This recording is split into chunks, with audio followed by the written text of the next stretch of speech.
never know if it could change your life. Take a chance, you're neither wrong or right. You never know if you don't roll them dice. You better roll them dice. You never know if it could change your life. Take a chance. Right. Grab it. Here, let me get you some baby powder, Rob, so you can get into your spandex. Thank you, Matt. I'm receiving your word. cape. It's the mayor. He's on the phone, and there's Oh God, the mayor. the jokester. He's attacking the bank. What are you going to do? Not the jokester and the clue clown. Yeah. Yeah, I'm in my spandex. I've got my gloves. I'm perched atop a flagpole overlooking the generically named city of Citytropolis, and I'm ready to do superhero shit. You don't mean Freedom City? Yeah, sorry. I mean, Metroville, whatever town it is that we're looking at here. Hello everyone. This is Dungeon Master of None. I'm Dungeon Master Matt. And I'm Dungeon Master Rob. And today we're going to be talking about mutants and masterminds, superheroes, heroes of the Silver and Golden Age. Or if you want to get a little dark, you can, all the accumulated filth of their sex and murder will foam up to their waists, and the politicians will look up and they will shout, "Save us!" And I'll look down and whisper, "No." That's right. You can get dark with it. Get dark with it. Yes. If you've ever wanted to annoy everybody else at the table by screaming, "You're not locked in. I'm not locked in here with you. You're locked in here with me." This is the game for you. Yeah. You could also have fun and do goofy voices like we did, or you could be an edgelord and make everyone unhappy. Those are your only two options. Yeah, you can either do a mid-Atlantic 40s accent and talk about you can the have American gangsters way. that talk like this. See? Yeah, or you can be Rorschach and rant about good men like my father or President Truman. That's right. Yeah, it's either you're saying, it's the Dark Crusader, get him, boys, or you're growling in a deep voice and I'm gonna hang you from the side of a building and torture you until you tell me where's the jokester. Yeah, where's the jokester? So it's crazy that we haven't talked about a superhero game. We really people have asked for this, and sorry, but now we're doing it. Yeah, I'm sorry, folks. I kind of assumed that we had talked about superheroes or a superhero game before, but I guess we haven't. And it's funny because we talked a lot about all sorts of other things, but we haven't talked much about superheroes, which given the environment that we live in is kind of wacky. Matt, how do you feel about superheroes, heroes with powers? What are our thoughts on the genre of supers, as it were? I love it. I think it overall lends itself very well to any sort of tabletop role-playing game. The great thing is it's the other genre where everyone knows exactly what's going on, especially because you can sort of establish a range of, like Rob said, not just from dark to grimdark to cosmic adventure to time travel to super science to heists to the misunderstood that are both feared and loathed by the general populace, but work in the secret darkness to protect people. Yeah, sorry. Right. We were making jokes, but the great thing about superheroes is that there's actually a ton of story types and tones that you can go for. The third that you can do is where it's the Whedon story. You everybody's cracking wise. You got to say, oh well, that happened every time.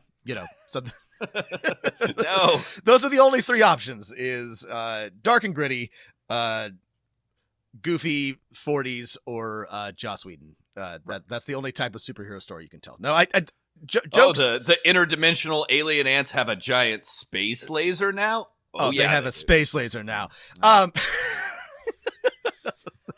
Actually, that's a great idea for a hero. is Maybe don't actually call it Dr. Whedon, but yeah, it's just the guy who makes annoying observations and he can be an NPC superhero who gets like a energy hole burned through his chest. Insists on only going around in bare feet, no matter what. Anyway, back on topic. Yeah, the superhero thing about stories. Superheroes is that you really can tell a lot of different types of stories, and we'll get into, I think, what makes this great for tabletop, but just in terms of constructing a sort of a shared narrative. We talked about this when we were talking about horror games, and we've talked about this with D&D, but it really helps to have kind of a touchstone or a shared archetypal narrative that everybody knows and understands. And in the context that we're mostly operating in, everybody knows superheroes, right? So everybody kind of gets what's happening. You don't have to sit down and say, okay, so the reason this man has a cape is because, everyone gets it, right? You're like, you're a superhero, and you don't have to explain anything. You say you're, in the city of Metropolis, and you have to fight bad guys, and everybody immediately knows kind of what their role is and how to tell that story. And which is what makes, I think, one of the many things that makes superhero games such a great fit for tabletop. Yeah, no, I agree 100%. There's a big range of genres, and segueing from the genre to the systems that are available, there's also a huge range of systems, right? And I wanted to ask you about this, Matt. Yeah. So, full disclosure, listeners, I have played in a few of these, and I enjoy a superhero game. I've never GM'd any superhero games. Matt has more than I have, and so Matt, yeah. I'm wondering, why. Well, what's available to us? Why Mutants and Masterminds over something else? And what lends itself, I guess, to this type of gameplay? Well. And I'm not gonna sit here and I'm too tired of having this conversation in general, but argue that Mutants and Masterminds is the best system for superheroes. Sure, it's sorry, I'm not trying to make you stake your claim in. But there are a lot of different systems, right? There are some really interesting ones. There are some that are incredibly rules heavy, incredibly have oh man, I can tweak my custom powers and I know exactly what they do. Things like champions from the Hero 6th edition system. There are some that are really, really rules light and narrative heavy, like Icon, or I'm especially thinking of Marvel superheroic role-playing. And there are some that are somewhere in between that are new, and I haven't exactly decided where they fall in, like Sentinels. There are some that focus on one specific type of superhero story, like Masks: A New Generation, which focuses on young superheroes. So there's a lot you could pick. I think why we picked Mutants and Masterminds is because it's the one I've run the most, and it's the one I think you've played in. It's the one I've played in too, yeah. It may be, I don't actually think I could argue this, but I feel like people have argued it in the past, is if you've played Dungeons and Dragons, it feels very familiar because it's built on the Dungeons and Dragons system. This is one thing I was going to bring up, and I have a lot more to say about this because I actually think there's some very, very important differences, but the core, you roll a d20, and most of this looks familiar if you've played Dungeons and Dragons, especially 5th edition. There's a lot of similarities. Mutants and Masterminds did a bunch of things that 5th edition decided to do before 5th edition before Dungeons and Dragons decided to do it. Yeah, and frankly, I wish that 5th edition had borrowed more from Mutants and Masterminds, because as we'll talk about, I think that not getting too far ahead of myself, but I really have, from a nerd standpoint, I'm increasingly not enjoying D20 based systems. I just the whole D20 is kind of a swingy dice. I'm more and more often I'm preferring rolling different numbers of, smaller dice for less, dramatic failures and successes. But Mutants and Masterminds does a really good job of smoothing this out. I guess It does. it's the swinginess of the experience that I am kind of more and more often, as with a player and a GM, less enjoying. I'm really glad that we're talking about Mutants and Masterminds, because I'm not saying this is the best. It's my favorite. I like Mutants and Masterminds a lot, and I'll talk about why I enjoy it so much as a superhero system and a superhero game. It's no longer my favorite, Rob, but just so listeners know, since this is a video podcast, Rob can see my first edition Mutants and Masterminds book, which is basically falling apart and may have been like the third or fourth role-playing game I bought. So it's no longer my favorite, but it's one I absolutely loved in the past and still love today. Still love the quote on the back of my Mutants and Masterminds first edition book. It's the best looking RPG product I've ever seen, bar none, says Mike Merles. Wow. Cool. Mike Merles.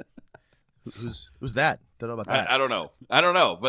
But so we know it's an interesting role playing game. I don't think this will be the only superhero RPG that we'll talk about on this show. And I think it's a good one to start with because it gives us kind of a nice baseline that if we ever do an episode on Icons or the Sentinels role-playing game or Marvel superhero role-playing or Masks, we can compare those two. Yeah, and I think it's a good place to start. I also want to mention I really like I was wrong. I forgot. I actually have played a superhero game in Savage Worlds, which I like a lot, which is again, like we've discussed, an actual just sort of a general role-playing system, but I like their rules for superheroes. They're a little bit lighter even than Mutants and Masterminds, but there's some things that they share, which we'll talk about later, that I really like. And they have a superhero specific expansion book. If I go crazy, then will you still call me Superman? If I'm alive and well, will you be there holding my hand? I'll keep you by my side with my superhuman might, Kryptonite. So, a little bit of background, Rob, about Mutants and Masterminds. It's an OGL game, which I think we have generally avoided because, they're very similar to D&D. But it's made off of the D20 Open Gaming license. It emerged out of Green Ronin Press's True 20 system, which basically took D20 Dungeons & Dragons and smoothed a lot of things out, made them more obvious. Like, hey, have you ever wondered, like, why we have to have ability scores that go from 0 to 20 when really the only thing that matters is the modifier? Okay, let's just fix that. Get rid of that. Yeah. Let's reduce the number of skills. Hey, why do we have to have a million different spells that do other things? Why can't someone just have a spell casting power that does damage? And why do we have to have hit points? Hey, I heard a lot of people don't like to keep track of hit points. Maybe we can have a system where you just kind of see, okay, did this attack weaken me? Was I able to shrug it off? Or did it knock me out? We'll have a system for that. And so based on that True 20 kind of generic role-playing game system that Green Ronin Press came up, author Steve Kinzen put together the first edition of Mutants and Masterminds in the early aughts. And it is now on its third edition, and because it's from Green Ronin, there's about 1 billion supplements and pre-made adventures, which is not something, I want to bring that up because it's just not something you get with every role-playing system. Sometimes you get a really great system, and you're like, you know what? I'm busy. I'd like to buy a pre-made adventure. You're like, oh, sorry, there aren't any. This is an unfortunate reality that bothers me a lot. I would like to play other games more often, but there's just so much available for D&D and 5th edition, especially, that often if I don't have time, it's just easier to run a 5th edition game. So any other TTRPG that's been out there for a while and has substantial supplements like Mutants and Masterminds is a big draw for me, and it's a good argument for this game.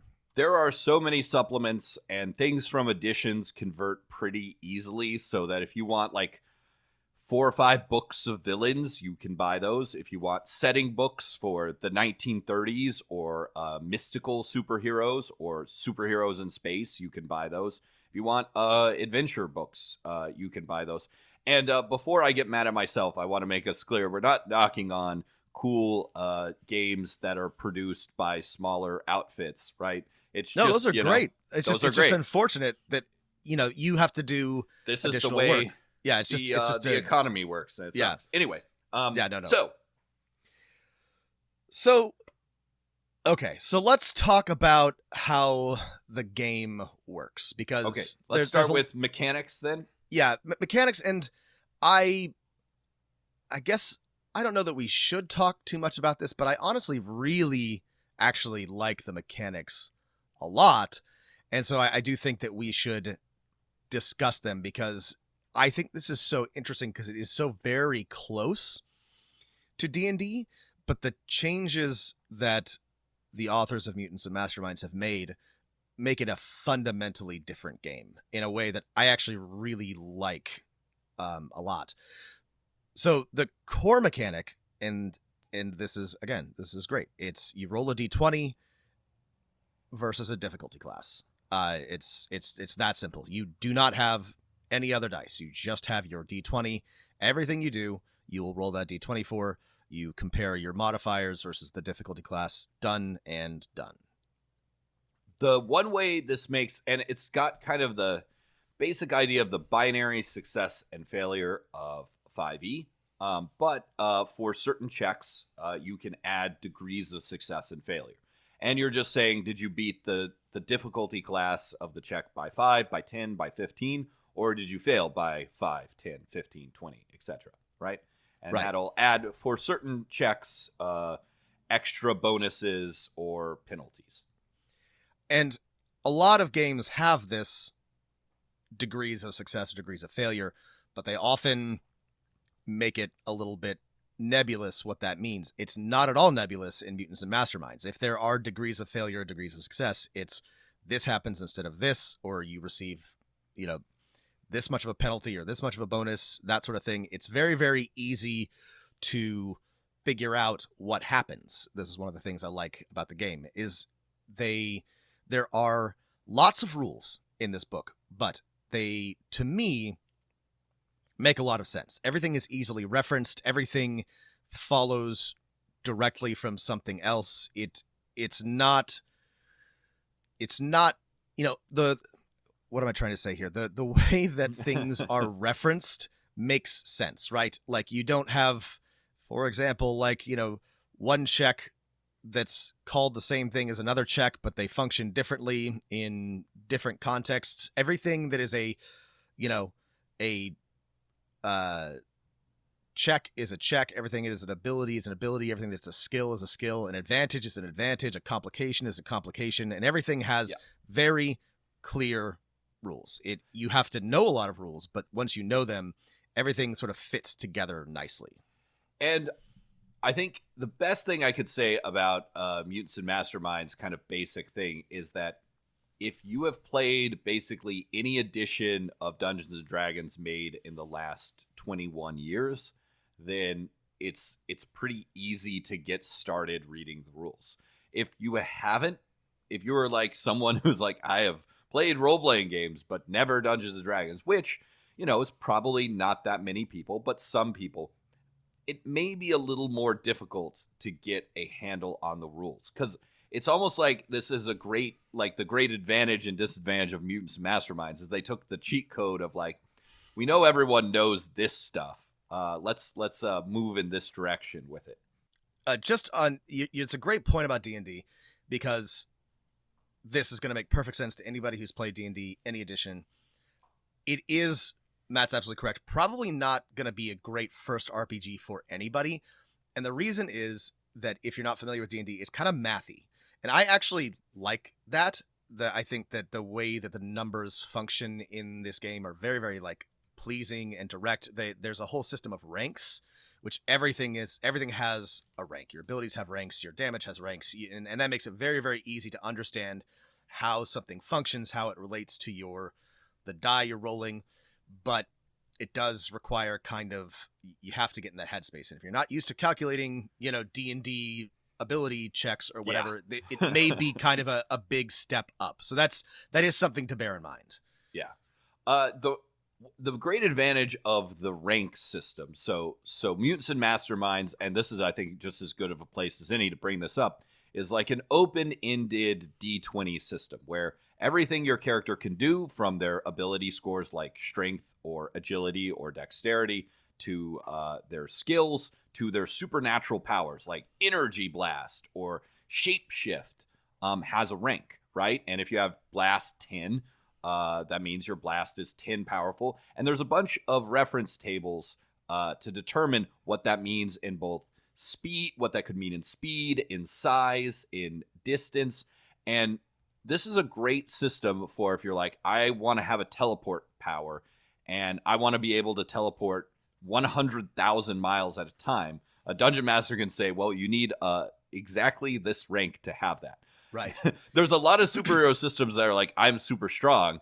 But if you want to have a system that says, well, you're super strong enough to lift exactly 25 tons, then this is the system for you. And you may or may not love that, but I think that I love it. I think that it's like you're like, I'm making a brawler. He can lift a car over his head. He has strength 5. And you look and you're like, great. He can not only lift a car over his head, he can lift a semi truck over his head. That's perfect. Or you scale his strength down. You want to make a guy who's got a laser blaster, and you're like, I think his laser blaster should be able to blow a hole in a concrete wall. And you can look at exactly what you need to design that character. So it is complicated, right? And when you get to the sort of character creation, you have this big pool of PowerPoints, and you really need to be smart about how you apportion them, because you can either like sink them into something you don't need or miss the mark. But given the time, you know exactly what you need to do to build the character in your mind, which is honestly one of my favorite things about this system. And it's not something that's easy to get in any other system, right? You're in full control for the most part, within the sort of like the power framework that the GM has provided for you. But you're in full control of what your character can do. You don't have to wait till you get to level 3 to cast, or level 5 to cast Fireball, right? Like you can be like, I want to cast Fireball, and you're like, I need to put X amount of power points into this skill to create a explosion this big or whatever. It's I love it. So you were going to talk about hero points and extra effort, which I like a lot, and I think this is a super awesome part of the game.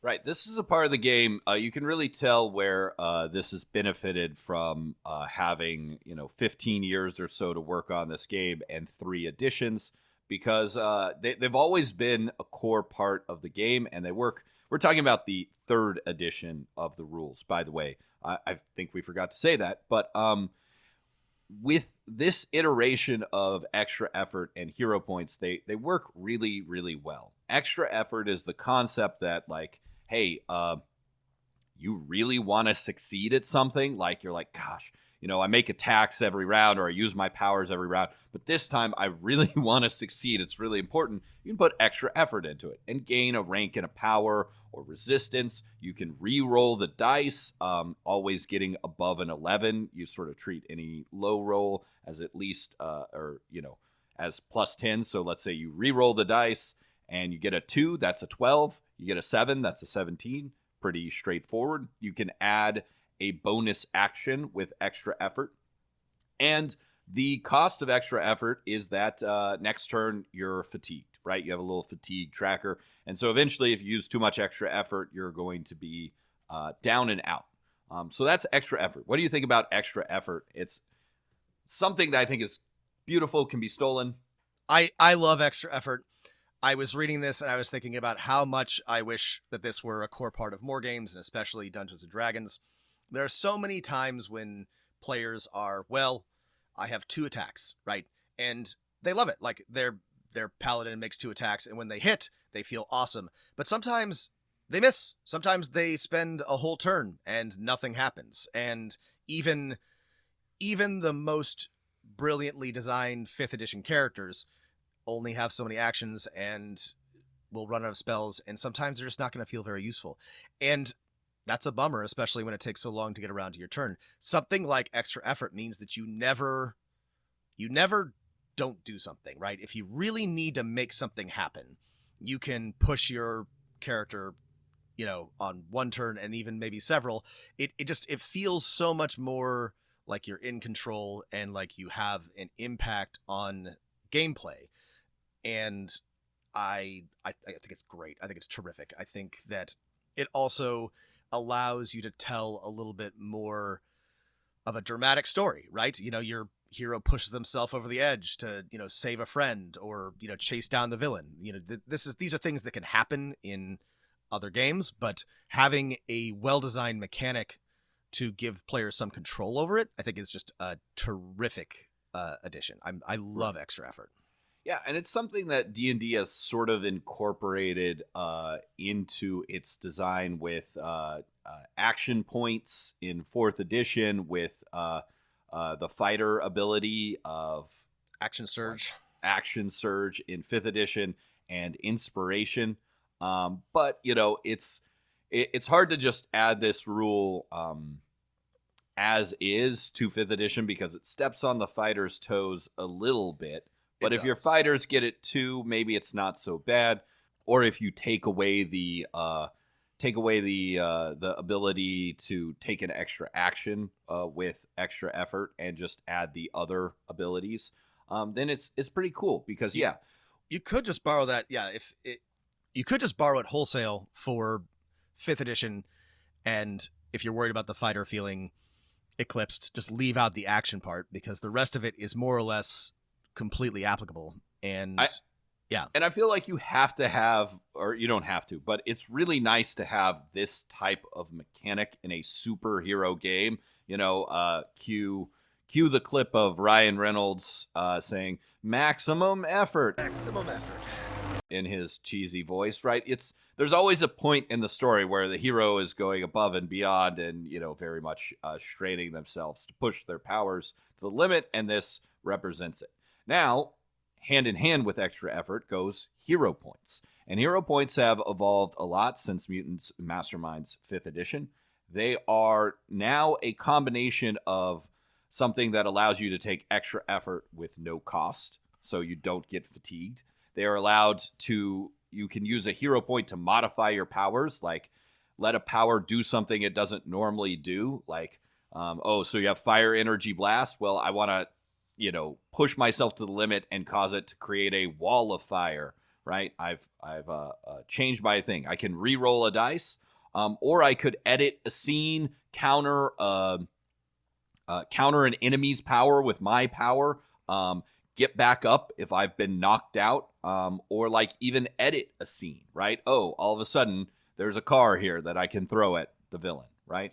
Yeah, and many of you are probably familiar with hero points. They're a part of many systems. I think there's still an alternate rule in 5th edition to include something like hero points or action points or something. And I think this is good. And I think most games should include something like this so that players have a pool of things that they can use to heroically alter like gameplay.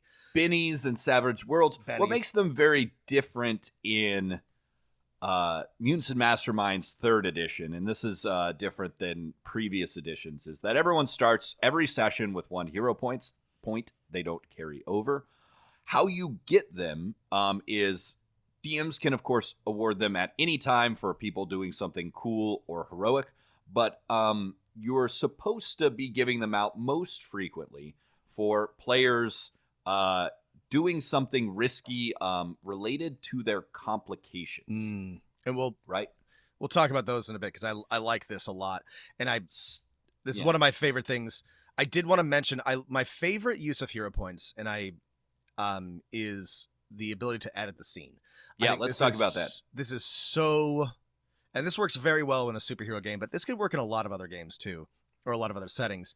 But it's, like Matt said, there's a car you can throw. There's a chandelier hanging over the bad guys, and your knife thrower can knock it down. Or there's like a terminal you can hack to like turn the it's you're like, all right, what would be a cool thing for my hero to be able to interact with in this scene? And if it like fits and it works with the GM, it like really allows you to control the narrative in a really interesting way and create much more dramatic moments. It gives you things to do besides I attack or I use fire blast or whatever.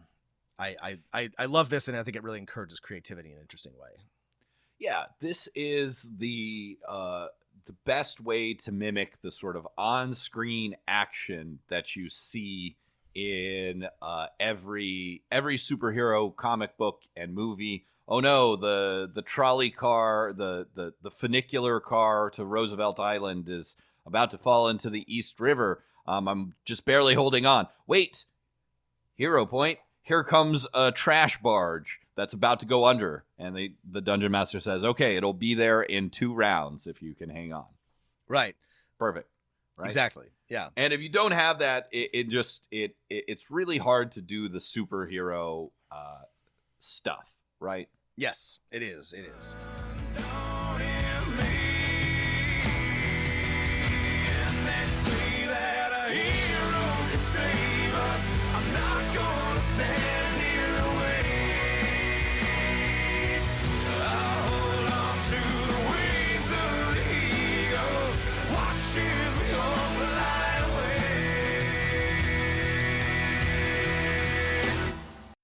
So let's talk about complications, right? Complications. So, let's talk about hero, design, and then specifically complications as a part of this. So yeah, Mutants and Masterminds gives you a bunch of archetypes that you can build a hero with, or as I imagine a lot of players want to do, you can build things basically from scratch. And at the core of every hero is their powers and abilities. But I think since we were talking about hero points, let's talk about complications, right? Right. Which, unlike everything else in this game, don't have like very specific stats for everything. They are very general and fall into 2 categories of like motivation and other. Right. And these are distinctly role-playing elements, and this is interesting because there's even like a little box in the book that talks about this. In other games with, I guess, like negative perks or flaws, including earlier editions of Mutants and Masterminds, which they learned from. And Matt keeps making this good point, which I do want to dwell on, is that they learned from things that didn't work and they made updates. And a lot of RPGs, including ones that we like, will just keep everything mostly the same. They have a lot of sacred cows, as we'd like to talk about.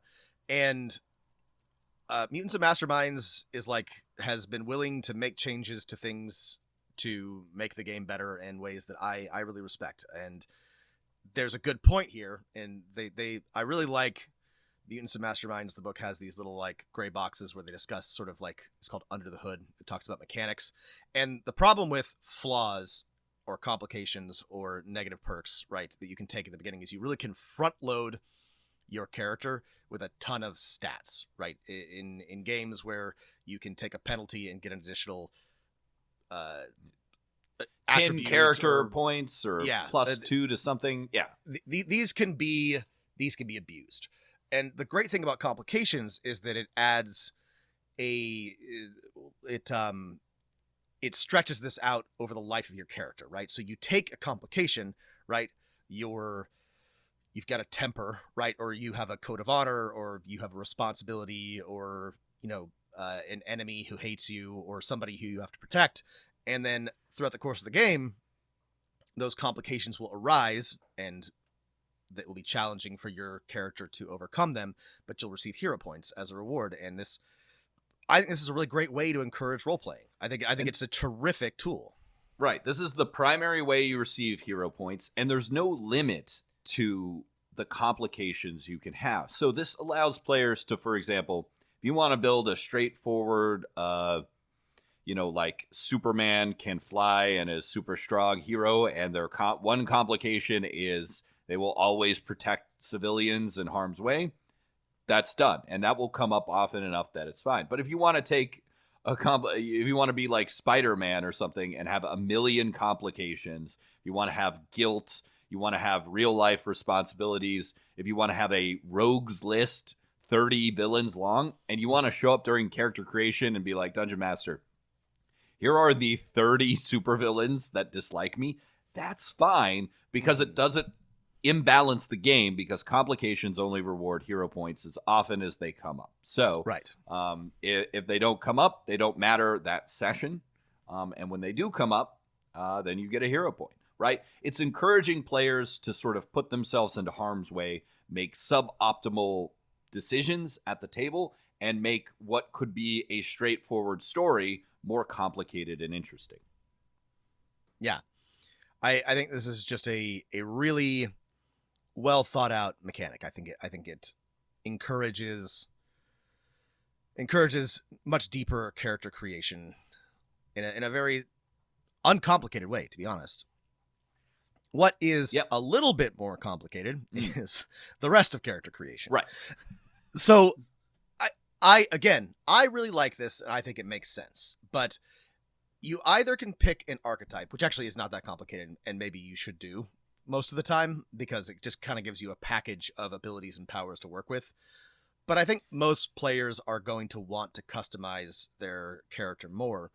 And the way that it works is you just kind of have a big pool of points. Like literally you start with, whatever your power level is, and 10 is kind of the baseline, which is 150 power points. And so that represents all of your attributes, skills, equipment, abilities, powers, whatever. And it's not impossible to put that together, but it definitely requires a lot of planning to make sure that those are spent intelligently. Right. This is definitely do you want to create a character? If you want to create one from scratch, this is going to be a 2 or 3 hour experience for you. Now, the archetypes do cover basically most of the things that you can immediately think of when you think superheroes. But that being said, there are so many options, right? And despite the system, like taking D20 and knocking it down, like I think there are only 10 skills, for example. And there are a gazillion powers, right? That you can have. This is good and this is bad, but actually this is great from my opinion, but powers are almost infinitely modifiable, right? You can add effects and flaws and limitations and adjust their rank, and even add sort of like packages of effects. And again, I love this. I think this is so awesome. It allows you to create any sort of combination of characters and character ideas and be very specific about like what types of things you can do. And it does so without requiring a ton of fuzziness or negotiation with your GM. But it means that, especially if you're going to create a character where you want them to be able to create, I don't know, box-shaped force fields or something like that, you're going to have to spend a little bit of time figuring out how that works within the rules. Exactly. Okay, box-shaped force fields. So that's going to be create. That's going to be the extra stationary. That's going to be the selective, right? Yes, so it's, right. It's, yeah. Yeah. You can, and the other thing is there's probably like 2 other ways if your like character creates box-shaped force fields to do that through the system, and they all kind of end up more or less the same in game effects. And this is great to me. Again, I love this. I think this is so much fun. This is the kind of game that I like to play. But I am always trying to be aware of how this, may appear to other people, how it may be challenging, to be a GM for. I think that this game is very well balanced, and I think that it offers a lot of choices without being overwhelming. That being said, if you're not coming in with a super clear character concept, then you may be overwhelmed by the sheer volume of choices. And this is I think the thing that I have to bear in mind is like I can immediately come up with like 6 character concepts that I would love to explore in Mutants and Masterminds, but somebody may just want to be Batman, or not even that. They may just want to be like, I'm a strong guy, and they may not have like a super clear vision in their mind, but they want to play a superhero game. And in that case, maybe they just give them an archetype and they'll have a good time. But Yes. there's I am the Bat. there's a risk, right? Because there are so many options for adjusting powers and changing the way that they work, which is, in my opinion, good, but can be overwhelming. Yeah. I mean, this would not work at all if this game did not have the hero archetypes to show you what, for example, okay, wait, a speedster, you like turn to the, like the Flash or Quicksilver or something, you turn to the power speed, and that's not going to cut it to do the things that you need to do. There's a couple feats and enhanced abilities that you should take, so you can get run on water and run up walls and all that kind of stuff. So, but it works. The thing is, here's the thing. This is a thing that I complain about in other games, and I want to praise Mutants and Masterminds for doing. It works. It all fits together, in my opinion. It all fits together correctly, right? There's some areas where it's a little confusing. There are limitations on character creation and powers that are a little bit, mathematically kind of confusing for me, but generally not something you have to worry about a ton, and there are rules for it. And I suspect that very savvy players can pretty easily create a superhero that is busted if they want to, and maybe it's tough. Maybe it's tough not, because, well, here's one of the other things is in character creation, it's open-ended, right? The dungeon master sets a power level, which like 10, like default superheroes, 12, you're like the Justice League, probably. 8, you're probably more like the X-Men or something like that, where your powers are not, for the most part, overwhelming. You're still just kind of a person. But true. The Dungeon Master can also set a limit to how many ranks you put in a power, right? And that could be different than the power level. If you want to be like, all right, you can have one power that is really, really good. Or, no, we're going to limit everything to about what the power level is, so that in order to overcome enemies, you're going to have to come up with some clever ways to team up and do some stuff. That is cool and interesting. So there's also like infinite flexibility in what the limits to character creation is. And if you're a first-time Dungeon Master, that can be tough to be like, what do I want to put it on? The other advantage of this is just kind of in the nuts and bolts of the system is they've definitely moved away from earlier editions that were very faithful to the D20 system. They've added some new abilities. For example, dexterity has been split between dexterity and agility. Good thing dexterity did too much stuff. They've added the fighting ability, which is just your bonus to most attack rolls, which is super, super good.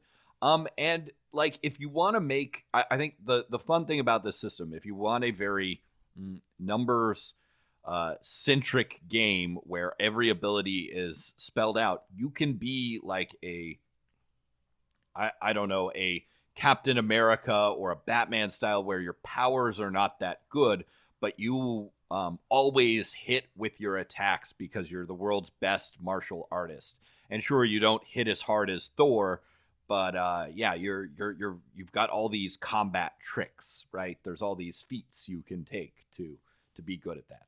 Yeah, and I mean the great thing about this big pool of points is that you don't have to take a certain class. You don't have to, there's not a lot of like prerequisites or gates that you have to pass through, right? You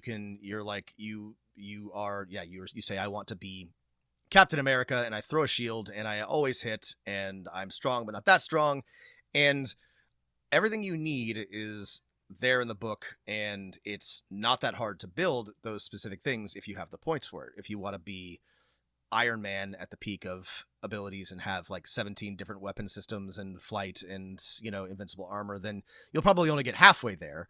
But you also have a pathway as you level up to be like, these are the things that I want to add on to my battle suit to be Iron Man when I'm at, power level 12 or 14 or 16 or whatever. So maybe that's right. I'm not sure it's actually all that easy. I spent a little bit of time and didn't come up with any like obvious broken combinations, but I would be worried about players doing something that well, here's the thing. The GM has to know, and this is kind of one of the downsides that I was going to get to. The GM has to know all sorts of rules. The players only need to focus on what their character can do. And so it would be a lot easier to be like, how obscenely strong can I get within the power level that the GM has prescribed or something like that. And right. But here's the flip side of that is Mutants and Masterminds encourages you, because you are superheroes, to be insanely powerful. And then this is one of my critiques of the 3rd edition book.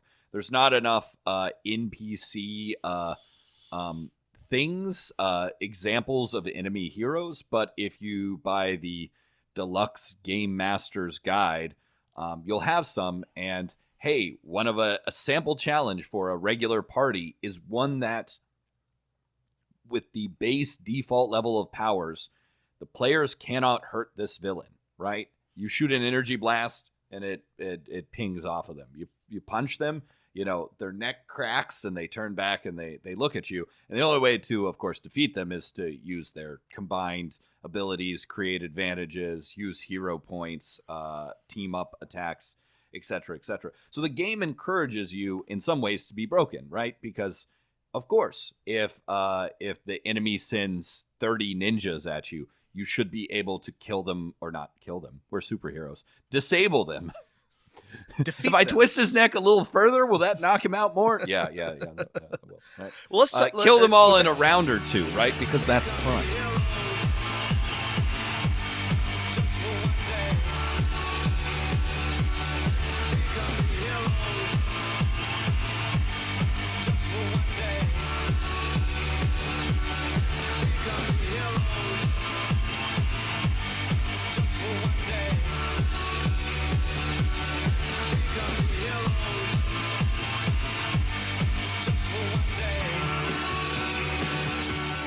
Right. Well, let's talk a bit about the actual gameplay, the mechanics, and then let's talk about being a GM for this, because I think those are there's a lot more we could talk about, but those are, I think, important for anybody who might want to play, or anybody who wants to borrow from this for D&D or for another game. So, like Matt said, this is based on a D20 system, and the rounds and actions are probably going to be very familiar to 5th edition players or players of D&D in general. Mm-hmm. You have the same actions: standard, move, free, reaction. But that's, again, kind of like where the similarities end. And I want to talk about a lot of things, but I want to talk about attacks and doing damage, because this works way differently than it does in many games, and especially D&D, and I like it, and I want to talk about it. So how does this work? First thing we'll say is the action rounds is very familiar to anyone who's played Dungeons & Dragons. You roll initiative, you take turns, you have a standard and a move action, free action, etc., etc. Unlike other editions of D&D, is like everyone kind of gets some of the basic special attacks for free. Do you want to do an all-out attack and take a penalty to your defense? You can. Do you want to do a careful attack? You can do that. So there's a little more you might never use these, but options for you. But then damaging people works differently. It works when you hit someone with a successful attack. You basically, again, trigger the core mechanic. No one has hit points. Instead, that person makes a damage resistance check, right? Which is their toughness versus how much damage they took plus 15. And this is one of the areas where degrees of success and failure come in. Success, nothing happens, but based on how far you or how much you fail your toughness check by, for example, you can, an attack hits and you are the bad guy. If you fail by a little bit, you take a penalty, you're hurt. If you fail by a lot, you're straight up incapacitated. It's that easy, right? So if a mook comes running up to your big tough bruiser and your bruiser swings at him, there's a pretty good mathematical chance that it's just going to knock him out in one hit, right? Like, just probably 9 times out of 10, it's just he's gonna swat the guy and take him out in a single attack. Yeah. And the same is true in reverse, right? You will find things that are just okay.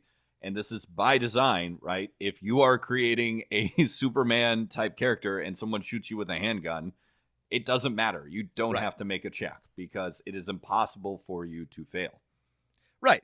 And this is, by design, and it captures the superhero experience, right? In D&D, an army of 200 goblins firing bows is probably going to take down your party just numerically at some point. But if you're Superman, 200 guys firing guns at you isn't going to do a thing. And that's how the game is meant to function, and this models it very, very well. It also means you don't have to keep track of hit points, which I love. That's right. The only thing you have to keep track of is if you, really nothing happens even if you fail a damage check. You get a -1, but only to other damage checks. Your character doesn't become less effective. They just become more likely to fall if they're hit in the future, right? And they have to fall by a lot to become incapacitated.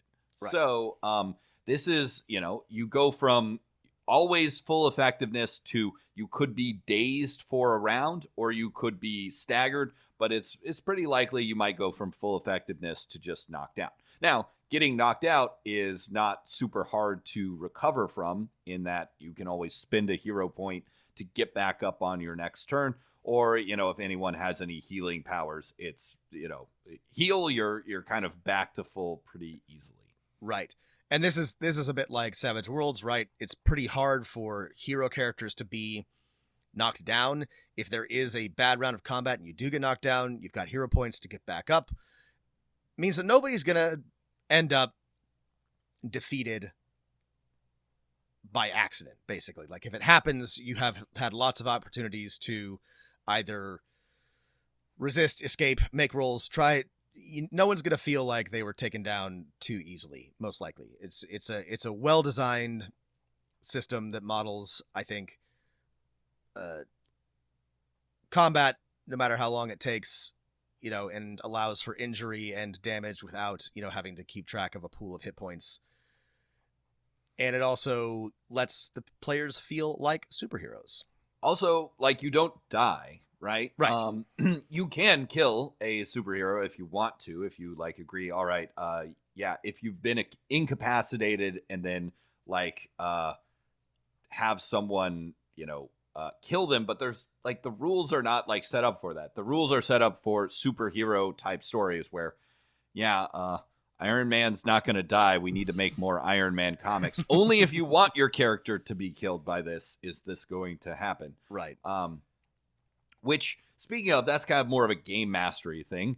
Let's talk about some of the game master advice here. There's, I think, some pretty decent advice for the pace and the tone you want and nice rule summary. But I would say compared to previous editions, the game master advice here is pretty light, mostly because it was moved to another book.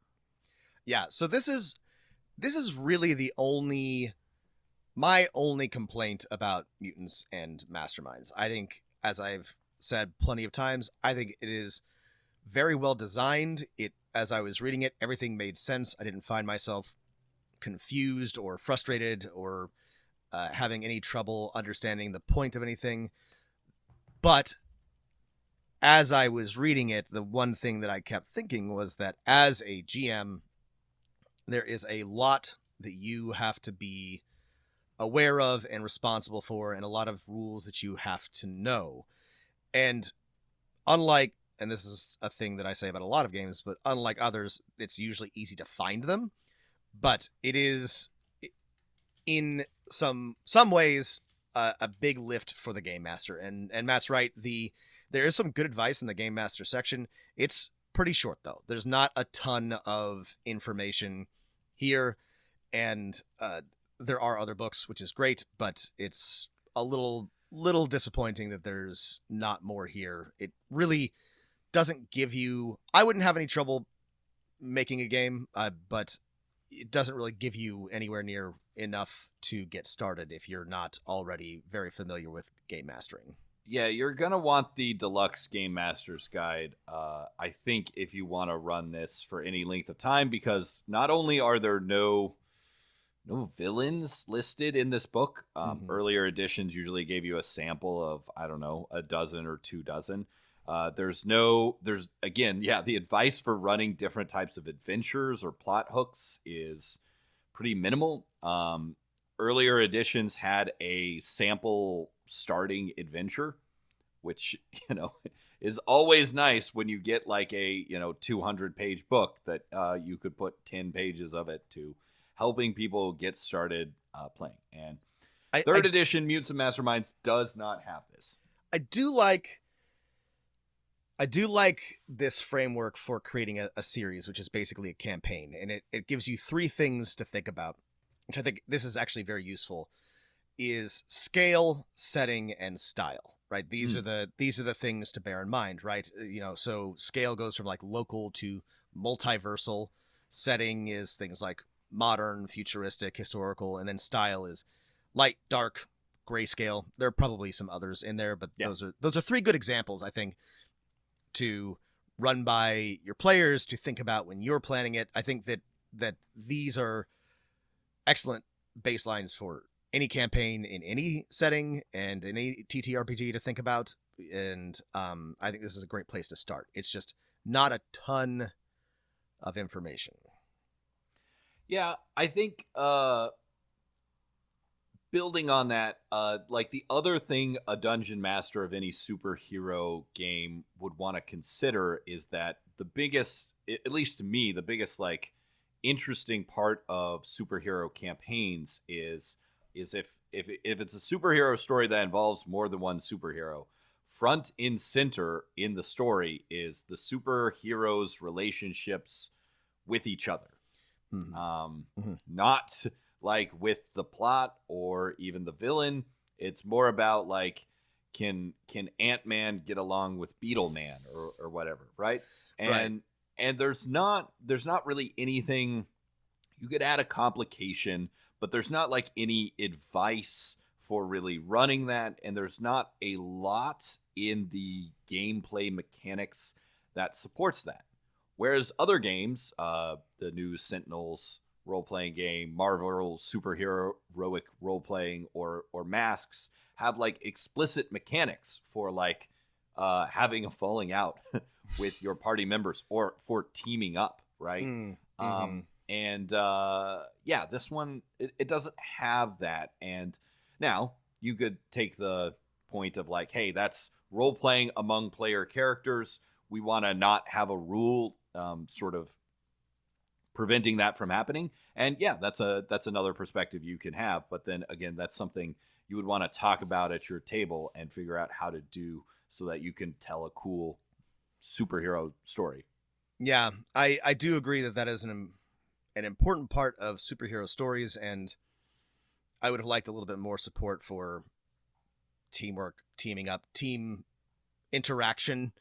But yeah, that is something that you can add or borrow from other systems. But Matt's correct. This is actually a critical part of the superhero story that should probably be incorporated into any superhero TTRPG. Yeah, and again, I think this is the superhero. If I'm thinking of my superhero RPGs, and if you want to play a superhero game and you're wondering which one to pick, this is the one that it's not as rules intensive as Hero 6th edition system Champions, but it is more towards that simulationist end of the spectrum.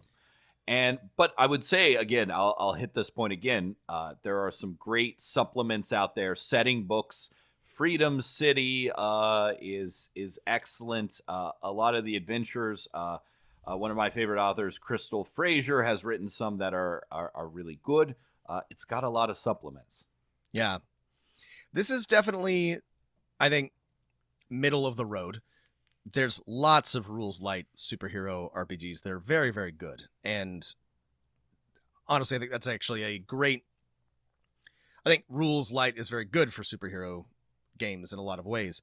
But if you want something a little bit more crunch, this is a good place to start. And it's not as crunchy as, like Matt had said, Hero 6. And yeah, you got to decide with your players, like, do we want to play a superhero game where, like, you have like 5 stats, or one where you have 100 stats, right? And decide which of those is going to make you more happy. Right. It also, the clear sort of, I guess, use case for Mutants and Masterminds is you have a group that likes 5th edition, but you want to play something else, especially you want to play a superhero game. It's an easy switch, in my opinion. I think this would be a very easy thing to teach 5th edition players, and it would not be a hard transition. I have seen, this is a thing that we can discuss in greater detail. More and more often people are hacking 5th edition to play different types of games, which is a thing you can do. That's fine. You, in my opinion, shouldn't and do not have to, if you don't mind buying another book, do that for superheroes, because this is such an, in my opinion, and maybe other players would find this more challenging, but I think this would be such an easy shift to make from playing a 5th edition game to playing a superhero game. And I think that this is sort of like the ideal reason for this. And I hope a lot of more people do that, because, again, I love 5th edition and I'm happy people are playing it, but it's clear that a lot of people want to play something else or want to play a different setting and feel a little constrained. And this is, I think, such an easy transition for especially people who just started with 5th edition. I think this would be very, very easy to pick up. The last piece of advice I would give for superhero games, Rob, is that especially with one like this that has a lot of rules and powers and everything is detailed out, is that you, in order for the game to not get boring, you as a dungeon master always need to turn up the superhero encounters to 11. The quasi Justice League of your world is brainwashed. You have to take them out. There's 100 copies of a time traveling thief from alternate timelines stealing everything in the city. It needs to be, space pirates are invading, alien invasion, or interdimensional alien invasion. Yeah. It needs to be big and weird, and if you go with something like the plot of the first Iron Man movie from Marvel Cinematic Universe, it will feel boring, where it's like, oh no, I gotta fight some terrorists. Oh no, I've got to fight a guy who has the same powers as me. It needs to be weird and big and crazy. And I like that, and I think this is, I guess, what I'll close with, because I was thinking about this as I was rereading this book, is that, and maybe listeners, you can tell me if this is just a me opinion or what, but I find myself both as a game master and as a player really yearning for more player agency, more opportunities for players to have heroic moments. And I'm more and more interested in sort of, I guess, these maybe pulpier action types of RPGs. You know, this is what I love about Savage Worlds, and I loved this about Mutants and Masterminds, is things like extra effort, things like action points, or even just having maneuvers and abilities and special actions written into the game so you don't have to invent in your mind, you know, what your character is doing, and allowing players to have more heroic moments and have a little bit more control over the pace of combat or the course of events. And I think that Mutants and Masterminds does a great job of this, and that's because it's a superhero RPG. But more and more often, I kind of want to borrow those elements for all games because I think that that's a lot more fun. Yeah, well said. You know, you got to get wacky with it. You got to borrow the players first. Players have all these extra things they can do to succeed, and then the times they fail, you immediately soften the blow by giving them hero points, right? So that they succeed next time, right? Yeah. The other piece of advice that you kind of have to consider with superhero role playing. This is getting really general, and we're running long on time. That's all right. Is like superhero adventures normally start with the superheroes are good guys. They're sitting around waiting for something bad to happen, right? And villains or some other threat are disrupting things, and superheroes have to stop them. And I think that works very well in that it's easy for you as the dungeon master to come up with something that happens. What can be really exciting is if you get to the sort of more Fantastic Four type superheroes, or like, all right, your job is to explore the multiverse, or and look for something, or do your own thing, establish something, and that can be a little harder to do. This sort of player motivated game in a superhero thing, but it takes a little more time, I think, to get there, just because of the limitations of the genre. Like you have infinite powers, you can do whatever you want. That's too much choice. What should we do? Right. And that's I think the good thing and the difference I think about this than running a standard fantasy campaign in 5th edition is that there's far more choice, which generally I think is good. However, that's just because it's the kind of choice that I like. When I see 15 different types of mustard in the grocery store, I have a panic attack. So choice isn't always good. So it's not necessarily... Well, Rob, you need a yellow mustard, you need a Dijon, and probably like a German mustard or something else. They're spicy. You have that in your fridge. You're good to go. You're not going to need anything else unless you're just a mustard aficionado. Solved your problem there for you. Thank you, Matt. Yeah. Never going to panic about mustard ever again. So even though I like this type of choice, this may not be something that your players love, and it's going to be harder to create, I think, long term. And actually, you can draw a lesson here from superhero movies. It's hard to keep the challenge up and to keep things fresh as your players become more powerful, right? It's difficult to have villains that are actually threatening. It's difficult to have circumstances that actually feel like they require the attention of a superhero team. It's not impossible. It just you gotta just turn things up. You gotta have really crazy things that just whatever it is, it's invulnerable to everything. Right. It's actually your father from another time dimension. That's good same powers as you, but better. Good superheroes go bad, and then suddenly you're fighting, Dark Superman, and that's a big deal. But yeah, these are not huge insurmountable problems, but they are different ones than you will face when you are running a more standard D&D style campaign. Last thing I'll mention is that so we talked about Mutants and Masterminds 3rd edition deluxe. There's also the deluxe Game Master's Guide. I should also bring up there's Mutants and Masterminds Basic Heroes Handbook, again by Crystal Fraser, which is all the things we just talked about pared down to about 100 pages and change. And I would almost prefer that over what we read. Very few. There's less powers, but all the powers that you would typically want are there. And I you would. can always... I agree with you. I think that would be better. And then I don't know, like a $5 supplement that's just like powers. And then if your players really want a bunch of different powers to choose from, you can buy that and give them to them or whatever.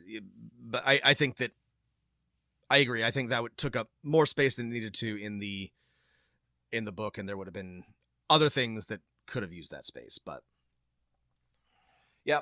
So there's a more basic version if you're into that. There's also, I don't think it was updated for 3rd edition.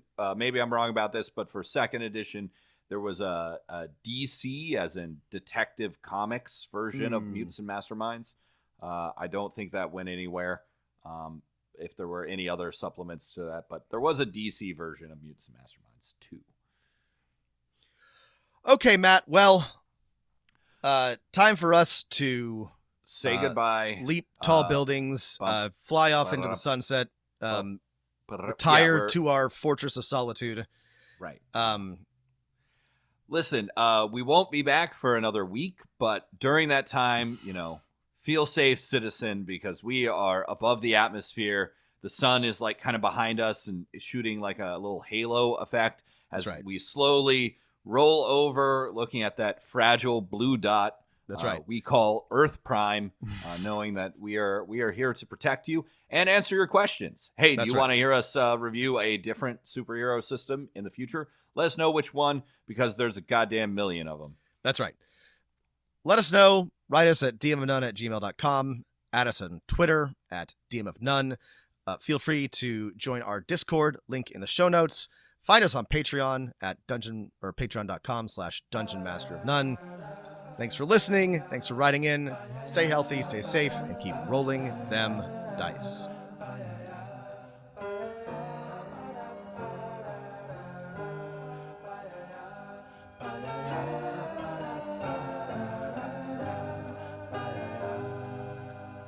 There used to be a graying tower alone on the sea.